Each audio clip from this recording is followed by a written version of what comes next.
Kayetpara union পরিষদের ৪ নং word প্রাথমিক সদস্য নবায়ন ও নতুন সদস্য সংগ্রহের শুভ উদ্বোধন করা হয়েছে।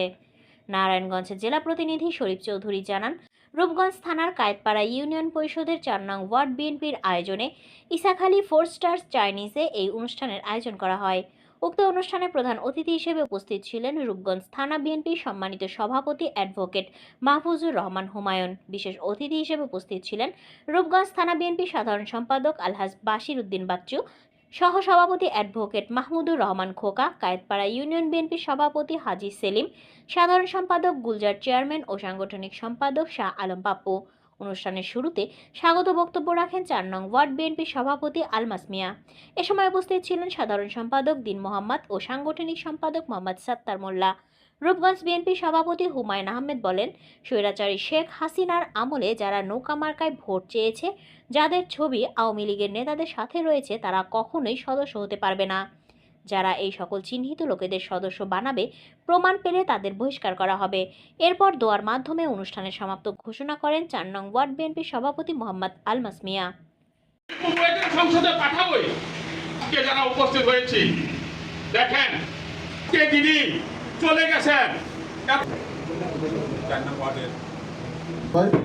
উপস্থিত আছেন আজকের এই কর্মসূচিকে সফলতা আনার জন্য। 3 জায়গায় যে সদস্য নবায়ন করবে তার 3টা জায়গায় সই করা লাগবে। 3টা পার্ট আছে।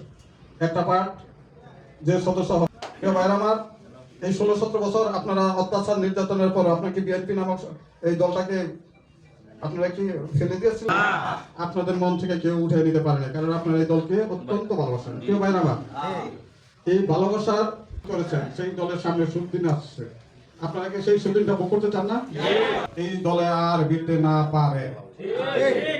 আপনারা সতর্ক থাকবেন, যদি এই ওয়ার্ডের সভাপতি সেক্রেটারি কোনো সুযোগ সন্ধানীকে স্থান দেয়, তাদের পদ কিন্তু থাকবে না।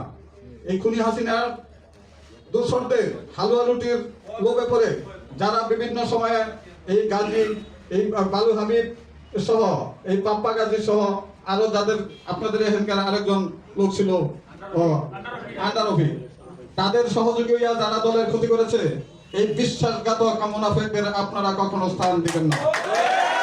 যদি কেউ স্থান দেন, তারা কিন্তু অটোমেটিকলি বহিষ্কার হয়ে যাবে। এটা কিন্তু আমার কথা না, এটা দলের আমাদের ভারপ্রাপ্ত চেয়ারম্যান, আমাদের ভবিষ্যৎ রাষ্ট্রনায়ক বেগম, ভবিষ্যৎ রাষ্ট্রনায়ক তারেক রহমানের কথা।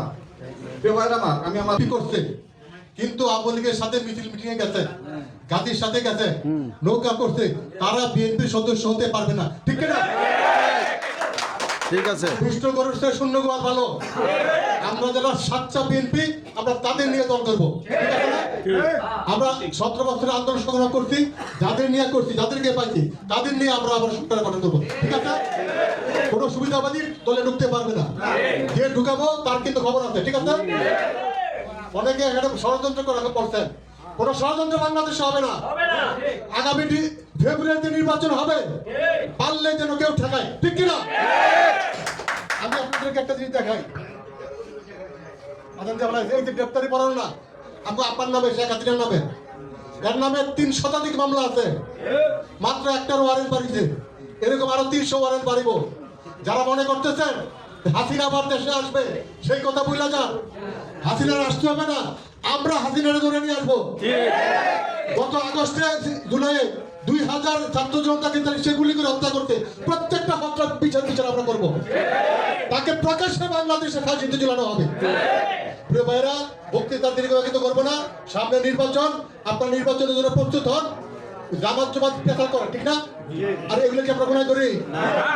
জামাত আমাদের জোটে ছিল, আমাদের লোকে ধ্যান দরবার করে একবার 2018-তে 20টা সিট নিয়েছিল। ঠিক আছে না? আর বিএনপির সাথে নির্বাচন না করলে সিট পায় 5টা। ঠিক আছে না? এইবারে এই 5টাতেই থাকবে ইনশাআল্লাহ। ঠিক আছে? কোনো ভয় নাই, ইনশাআল্লাহ আপনাদের সমর্থন নিয়ে বিএনপি আবার বাংলাদেশের ক্ষমতায় আসবে ইনশাআল্লাহ। এবং বিএনপি ক্ষমতায় গেলে রাজপথে আপনারা যারা ছিলেন, বিএনপি করতেন, প্রত্যেককে যার যার অবস্থা থেকে মূল্যায়ন করা হবে ইনশাআল্লাহ। সবাইকে ধন্যবাদ জানিয়ে আমার বক্তব্য শেষ করছি। খোদা হাফেজ। বাংলাদেশ জিন্দাবাদ, বাংলাদেশ জাতীয়তাবাদী দল।